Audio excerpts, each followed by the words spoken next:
Hello mga bay, magandang araw sa inyong lahat ulit. So it's me again, we're back mga bay. So nandito ulit kami mga bay sa Sitka, Alaska. This is my second time again here. So sa ngayon mga bay, ako lang mag-isa.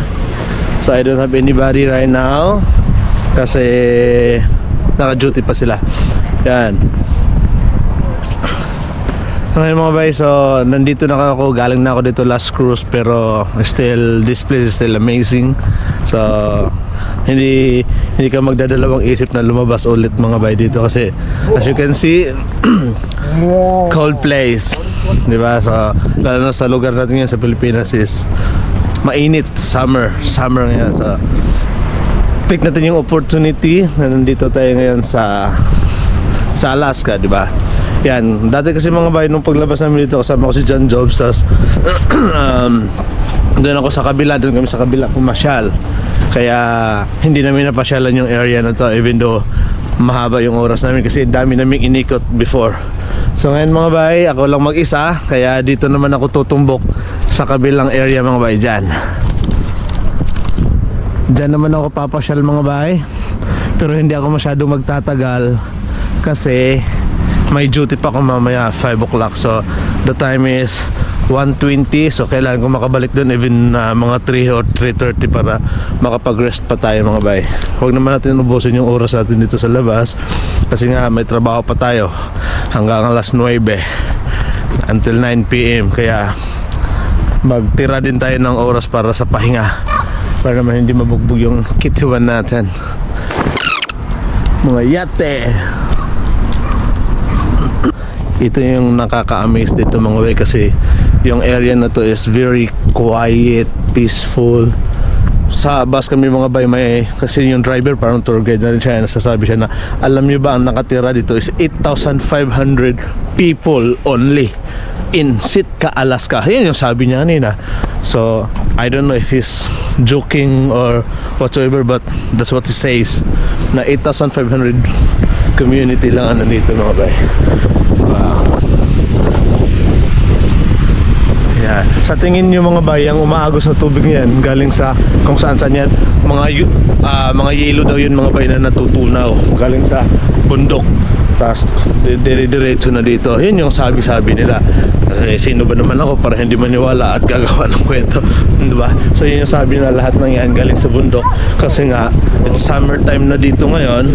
Tapos may open yung net dyan mga bay. Di ko alam kung siguro para sa isda yan, salmon na pumapasok, I don't know, pero binuksan nila yung net na dyan. And so ngayon mga bay, wala akong kasama, I'm alone. So kayo na lang muna ulit ang kausap ko sa pagkakataon na to. Yan mga bay, so may cruise ship dyan isa. Hindi ko alam kung anong company yan.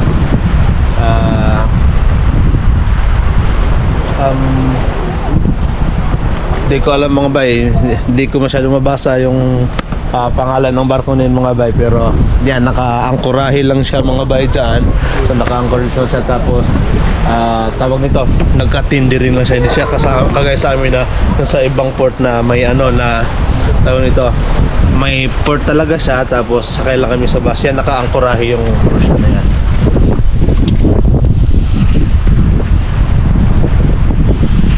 So may isa pa dun mga bay Hindi ko alam kung anong barko yan dun, pero may isa pa dun sa yun, may medyo distance lang.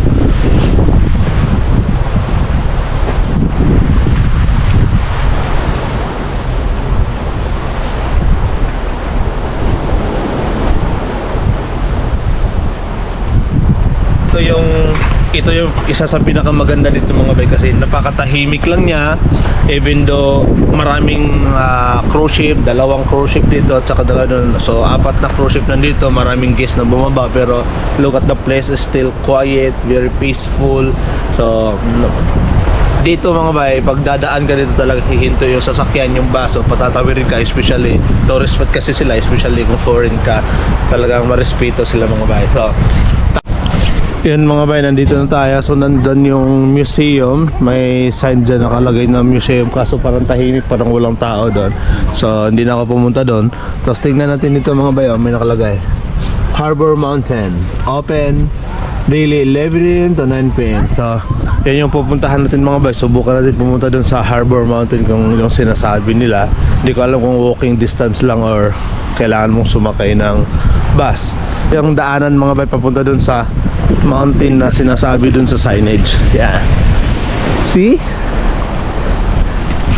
So beautiful. Yay!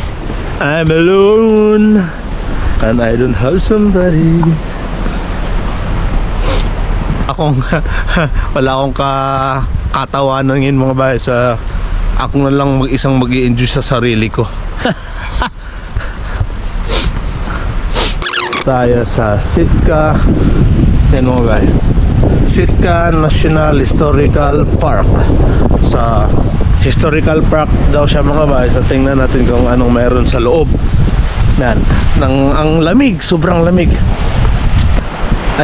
Until I can still believe na may ganitong lugar mga bay. Alaska. Yan yung parang forest mga bay. So, pwede naman natin tayo pumasok. Ang daming tao pumasok dun. So, I'm so excited. Let's go!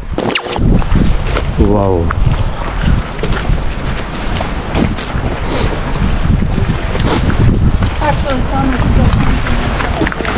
Sa may nakalagay mga bay, use extreme caution, active bear area. So need to be, kailangan natin mag-ingat mga bay kasi mayroon daw mga active dito, active. So yan.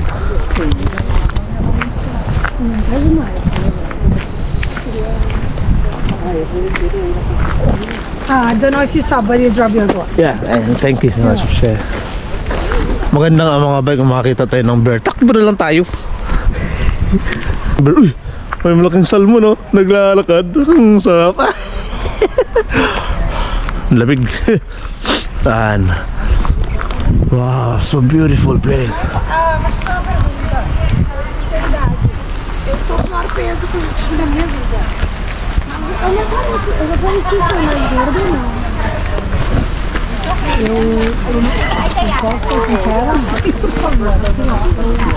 Ang haba pala nito mga bay, na parang ito mga bay. Lalaki ng kahoy. So, parang napapanood mo lang sa mga movie yan mga bay oh. Yung napapanood mo sa mga movie na may nagja-jogging. Takbo lang, jogging. Tapos mamaya may nagpapakita dun sa unahan, may biglang tutunog sa kakatakot kong gabi. Tapos ikaw lang mag-isa. Oh mamma mia. Oh my God. Tapos kung sa atin no, ito sa probinsya, sabihin huwag kang masyadong maingay, daldal kasi ang lalaki ng mga puno. Delikado. Nah, pero dito hindi naman eh, kasi tourist spot siya eh. My God, pine tree. Oh my goodness, parang nandito yung Planet of the Apes ah. Parang yan yung mga inaakyat-akyat lang puno eh no. Ngayon mga bay, so may nadaanan tayo dito na isang malawak na area. Yan ah.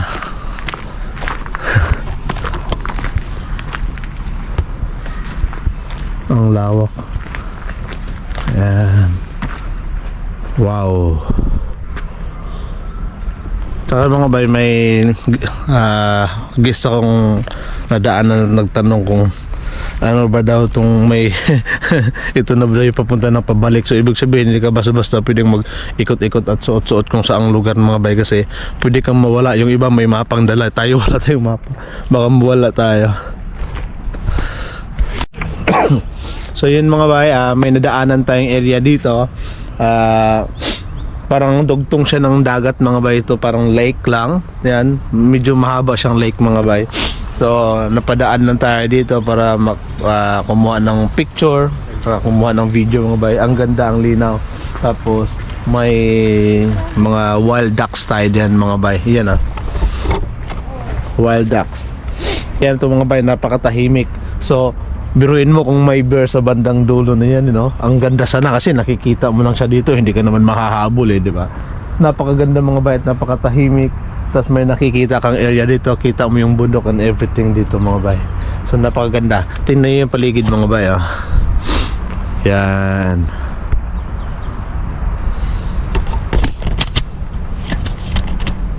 Yan ah. Wow. So beautiful mga bay. So ngayon, akit na tayo ulit dun mga bay. Dahan-dahan lang tayo kasi madulas yung mga bato-bato. Although, so tayo, nagiging explorer na rin tayo mga bay. Mahilig na rin tayo maglakad, mag-explore sa kung saan-saan.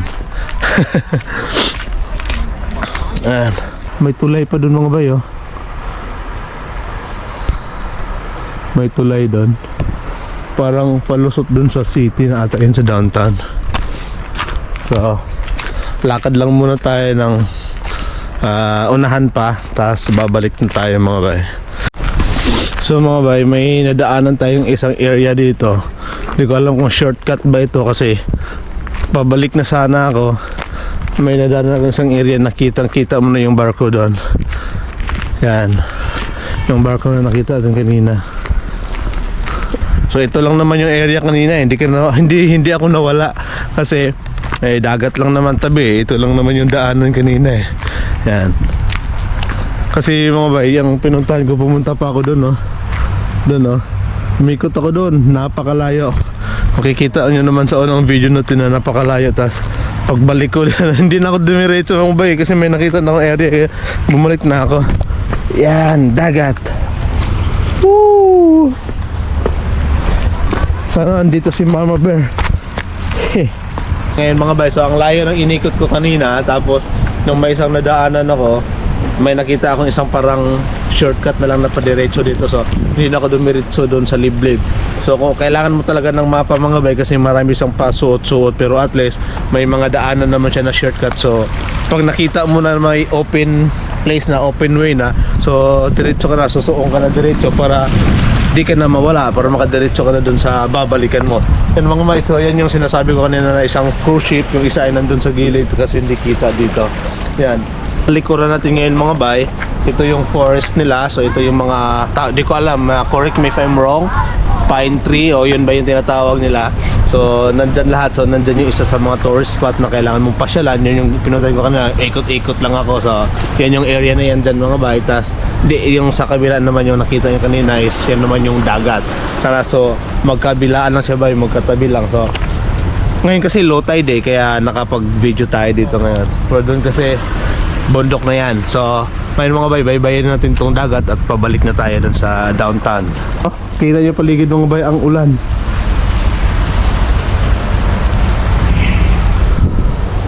Tapos ang layo pa ng babalikan natin. So let's go na. So yun mga bay, nandito na ulit tayo sa downtown.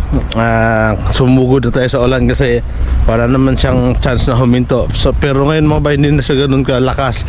So humina na siya kung kailan na sa downtown na tayo. Napapatakbo na tayo.